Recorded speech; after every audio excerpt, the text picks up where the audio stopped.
कम 5,000 हमारे बिहार के जो बच्चे हैं उनको नौकरी मिल सकता है। अगर 10 चीनी मिलों को खोल दिया जाए तो 50,000 हमारे बिहार के युवा जो रोजगार के अभाव में दिल्ली, मुंबई, कलकत्ता चले गए हैं उनको वापस बिहार में है। तो इससे क्या सिर्फ रोजगार मिलेगा? नहीं, इससे मिलेगा हमारे परिवार को मजबूती। आज जो हम आप देख रहे हैं न्यूज़ फॉर नेशन और मैं हूं आपके साथ अंजलि। जनसुराज की प्रत्याशी वंदना कुमारी आज कुम्हरार पहुंची थी, जहां पर कई महिलाओं को इकट्ठा करके उन्होंने कई तरीके की बातें महिलाओं से कही।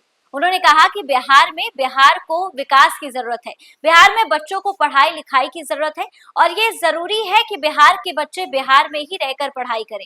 और कई मुद्दों पर वंदना कुमारी जो है वो चर्चा करती हुई नजर आई। बिहार में विधानसभा चुनाव काफी करीब है और इस बीच जनसुराज के संस्थापक प्रशांत किशोर लगातार बिहार यात्रा पर है। इस साल बिहार के विधानसभा चुनाव जो है काफी करीब है और जनसुराज के संस्थापक प्रशांत किशोर लगातार बिहार दौरे पर है। इसी उपलक्ष्य में उनकी प्रत्याशी वंदना कुमारी भी कुम्हरार पहुंची थी, महिलाओं को इकट्ठा किया और कई तरीके की बातें जो है वो बिहार के विकास को लेकर की। वंदना कुमारी इस मौके पर क्या कुछ कहती हुई नजर आ रही है, आप इसको हमारा जिंदगी यही करने के लिए पैदा हुआ है?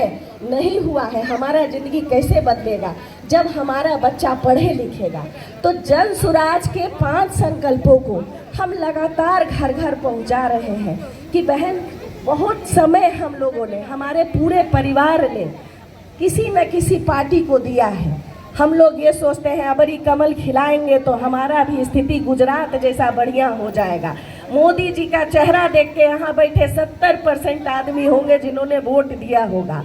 गुजरात में फैक्ट्री खुल रहा है, गुजरात में बच्चों के शिक्षा के लिए बातें हो रही हैं, बिहार में 4 गो श्रमिक ट्रेन मिल रहा है। यही मोदी जी जब गुजरात में भाषण देते हैं तो मोदी जी कहते हैं कि 2035 में गुजरात शिक्षा के स्तर पे और व्यवसाय के स्तर पे यहाँ होगा।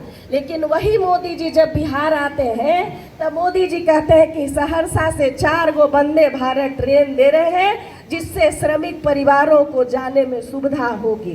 तो हमारा बेटा खाली मजदूरी करने दिल्ली, मुंबई, कलकत्ता, अहमदाबाद जाएगा? हम बिहार का बच्चा मजदूरी करेगा, गुजरात में फैक्ट्री खोलेगा? बेटा नहीं खोलेगा। इसके लिए ज़रूरत है हम लोगों को बिहार में रोजगार की। आज हमारे यहाँ 12,000 रुपया कमाने का भी व्यवस्था नहीं है। काहे नहीं है? हम बेटा को बीटेक करा ले, MBA करा ले, MTech करा ले, नौकरी करने हमारा बच्चा दिल्ली, मुंबई, कलकत्ता ही जाएगा। आज गरीब का बच्चा मजदूरी करने जाएगा, अमीर का बच्चा पढ़ने जाएगा, लेकिन जाएगा सबका बच्चा, रहना किसी को नहीं है। आज हमारा पटना गांव की तरह खाली होते आ रहा है। आज जितने भाई हमारे ऊपर सुन रहे हैं, आज BPSC आंदोलन में छात्रों पर लाठियां चलाई जाती है इसी सरकार में। आज जब हमारे ही भाई डोमिसाइल नीति की मांग कर रहे हैं कि बिहार की नौकरियों पे बिहार के बच्चों का अधिकार होना चाहिए कि नहीं होना चाहिए? होना चाहिए ना। हमारे जैसे हमारे बिहार में परंपरा चलता आया है कि हमारा खेती गृहस्थी अगर है तो उस पर पहला अधिकार किसका है? हमारे बच्चा का है कि पड़ोसी का है? हमारे बच्चा का है। वैसे ही बिहार के संसाधनों पर पहला अधिकार बिहार के बच्चों का है। अब बिहार का दुर्भाग्य देखिए कि 1 तो 2% नौकरी है। अगर सारी आबादी में ईमानदारी से भी नौकरी दिया जाए तो 2% से ज़्यादा बच्चा को नहीं होगा। उस 2% में भी बाहर के बच्चों को लाके यहाँ रख दिया जाता है, जहाँ हमारे बच्चों को का जो अधिकार है वो बाहर के बच्चे आके लेके चले जाते हैं और हमारा बच्चा 2 रुपया कमाने के लिए बाहर जाने को मजबूर है। ये है हमारा सरकार। अभी हो गया नौकरी या शिक्षा, जाके बाहर खाने रहने में बर्बाद कर रहा है, वो पैसा अपने घर में देगा तो तरक्की हमारे घर का होगा, हमारे बिहार का होगा। तो ये व्यवस्था होना चाहिए कि नहीं होना चाहिए? ना, आवाज नहीं आ रहा। जरा एक बार बांधिए मुठ्ठियां, बताइए होना चाहिए कि नहीं होना चाहिए?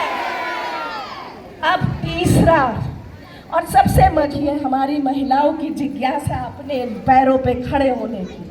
तो अब इसके लिए जनसुराज है। किस चीज़ की सरकारी योजना है? कम 5,000 हमारे बिहार के जो बच्चे हैं उनको नौकरी मिल सकता है। अगर 10 चीनी मिलों को खोल दिया जाए तो 50,000 हमारे बिहार के युवा जो रोजगार के अभाव में दिल्ली, मुंबई, कलकत्ता चले गए हैं, उनको वापस बिहार में है। तो इससे क्या सिर्फ रोजगार मिलेगा? नहीं, इससे मिलेगा हमारे परिवार को मजबूती। आज जो हम लोग बिना